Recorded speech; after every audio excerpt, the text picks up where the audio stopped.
Hi, my name is Marisa Inda, and I am the 52 kilo world champion.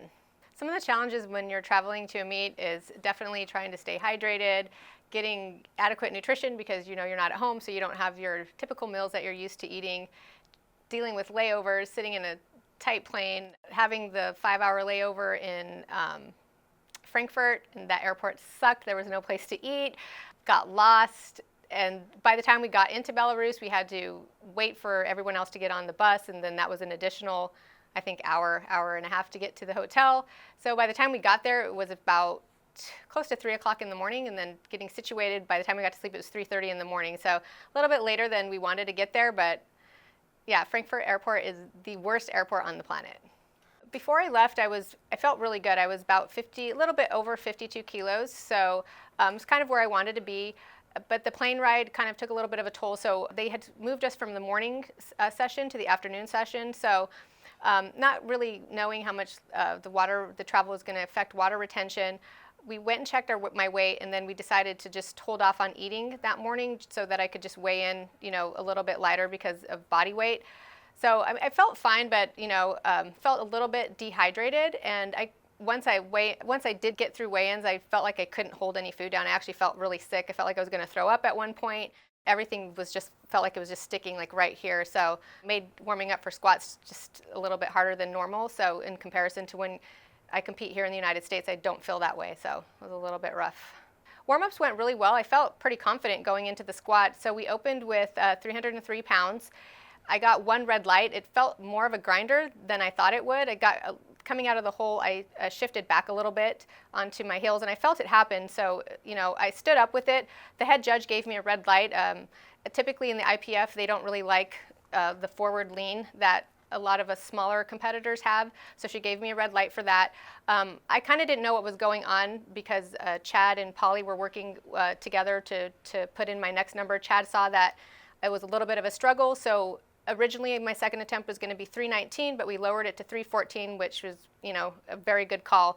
Went out there to do my second attempt, and I got called on depth. So had to repeat that 314 again. Knew that I needed to hit that 314 pounds to stay in the game because going into squats, I'm always behind everybody else. And thankfully, I got it on my third attempt. It moved great. I thought it moved great on my second attempt, but of course the depth got me. Moved great on my third attempt, and I again got another red light. I believe it was from a side judge, not the head judge on that attempt. Oh my gosh, I'm not sure about that depth. Yeah, I'm with you on that one. Oh gosh. And the lift is good, 2-1. I was glad it didn't happen on the opener, but when it happened on the second, I kind of knew, like, crap, this means that from here on out I have to make every lift in order to stay in the game. In training, I had like a couple of training sessions where I didn't hit depth, so going into the squat at this meet, I wasn't as confident as I was in March when we did the Grand Prix. Thankfully, I just didn't let it get in my head. In a couple of the training sessions, I got really frustrated with myself to the point where I almost felt like I wanted to cry, but I didn't, and Chad at one point even yelled at me, but Spicy Wesley yelled at me, and I think even for him, he'd never really seen me get super frustrated in training like this, but just held it together. He came to me and before that third lift and was like, look, you have to make this, you can do it. It moved really fast. You got to sink it, no doubt depth. So it moved great. I think like if I would have had one more attempt, I could have, hit the number that we needed. But, it definitely plays in your mind when you miss a lift, but thankfully I got it. So at the end of squats, I already knew even if I had made the attempts that we wanted to make that I would have been behind. So I knew going into the bench that I was even further behind than we had originally anticipated. So I knew like I had to make every single bench attempt, which is kind of a scary thing because I'm very good at bench, but at the same time, if the bar path gets a little bit off for me, bench can also go south. So it made going into bench a little bit nerve-wracking, but I just, tried to hold it together as best I could, knowing that I'm just there to execute the lifts, let Chad handle the numbers on the back end, and just make it happen. Warm-ups for bench felt really great. Went out to hit that first attempt, and it flew up, opened with 85 kilos, and we had, in training, decided we were going to do 85, 90, 95, and first one went up great. Second one, again, also went up pretty fast, so I was pretty confident going into to that third attempt that I was going to get it. I had a little bit of a mishap when I unracked the 95. I hit the rack, my foot kind of slipped, which everyone was having a little bit of problems with the platform being a little bit slippery. Kind of got me a little bit nervous, but I think on the third attempt I actually got even a faster press command than I did on the previous two, and it went up really fast. Again, if I would have had a fourth attempt, I think I could have got 100 kilos, but I was super happy that I got all three because I knew that I needed to get them to stay in the game. So going into deadlift, I was 10 kilos down, even though I had picked up some ground coming out of the bench. So deadlifts, I love deadlifts. I always feel like, hey, if I have to make it happen, I'll make it happen on that third pull. We always open very conservatively, so even on my first pull, I was still going to be behind Liz Craven and Olga if they made their first and second attempt. So warm-ups felt great. When I went out to do my first pull, which was about 369 pounds, I noticed it went up really fast, but I felt like the right side of the bar was a little bit slippery. I didn't mention anything to Chad. I don't know, it obviously wouldn't have made a difference. I needed to make all the attempts to win the meet. So we do pretty aggressive jumps on the deadlift. So my second attempt was going to be 402 pounds.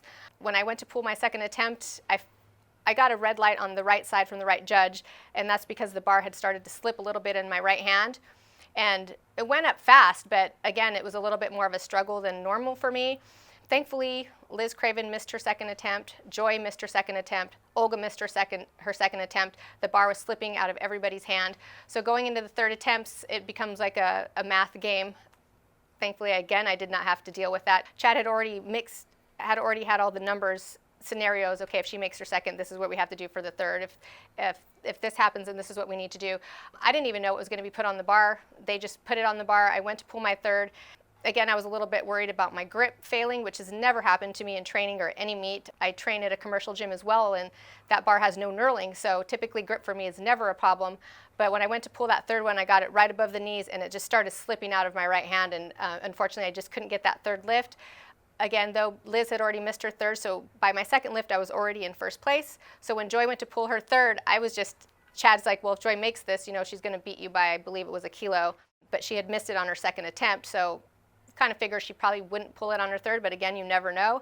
I went in the back, and I was just like covering my ears because I'm like, I don't even want to watch. So thankfully, again, she got it up, I think, past her knees to like mid-thigh, and she just couldn't lock it out, so secured the win. It was really exciting. It's also very nerve-wracking and stressful to put everything on the line for those last lifts, but we just went in chipping away, building a total, because totals is what win meets, not individual lifts. It wasn't the deadlift finish that I wanted because I know I have more in the tank, but it was enough to secure the win. And going into this meet, that was the goal. First goal was to win the meet. If lifts were going well, second goal would have been to improve on the world record total. And if that was going well, the third goal would have been to get the best lifter total. But, thankfully, one of those goals only came to fruition, which was winning. And, that's all we needed to do at this meet. I kind of felt like this meet would be just like any other meet. You get a medal and, that's about it. But I have to admit, I was pretty emotional when they started playing the anthem. I felt like, we traveled 21 hours to get there, worked really hard during this training block. This training block had a lot of frustrations going into it, and I felt like we really had to fight to the end to get the win. And also too, I went in with the highest total going in, and to have people already counting you out. I heard during the live stream, oh well, she's only going to get in for third. She's only going to do this, and it's just nice to come from behind and seal the victory that way. So I felt really proud at that moment. I felt proud of how Chad and I pulled it off. I felt like we put a really good program together, and Chad, to his credit, in the back running all the numbers and making it happen. Typically, with Worlds, because this is my third World meet, the first Worlds that I did was in South Africa. Of course, the second Worlds was in Killeen. So I always feel like it's always in places where there's not a lot of people. It's not big cities, big towns. Everybody was complaining about Belarus going into it.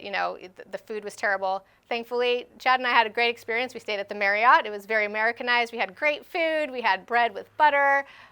They need to really step up their water game. Seriously, they give you a shot glass full, and us Americans need big, huge portions. But, aside from that, You know, the venue was pretty nice. They had the warm-up area was sufficient. I felt like the chalk that they used was very slippery. I think lesson learned, I will always take my own chalk going into meets, take that variable out of the equation. But overall, it was a great experience, and it's always even a better experience when you walk away winning. So, you know, we had a good time.